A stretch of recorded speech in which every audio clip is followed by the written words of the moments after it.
নমস্কার বন্ধুরা, আজকে রাধা অষ্টমী, তাই ঠাকুর ঘরে একটু ফল প্রসাদ আয়োজন করে ঠাকুরকে ভোগ নিবেদন করলাম।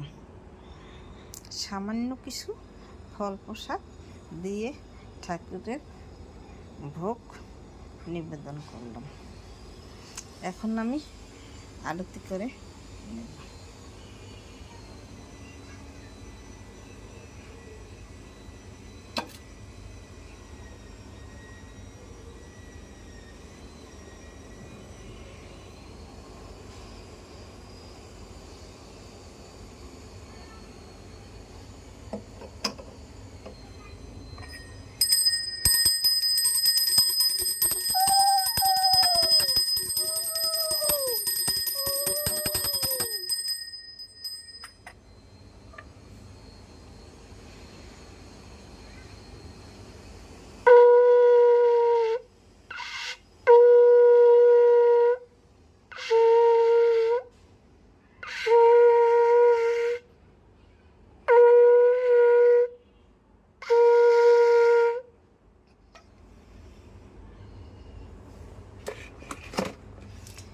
আমার পূজা সম্পন্ন করা হয়ে গেলে এখন ঠাকুরকে ভোগ খাওয়াইয়া তারপর আমি প্রসাদ গ্রহণ করব।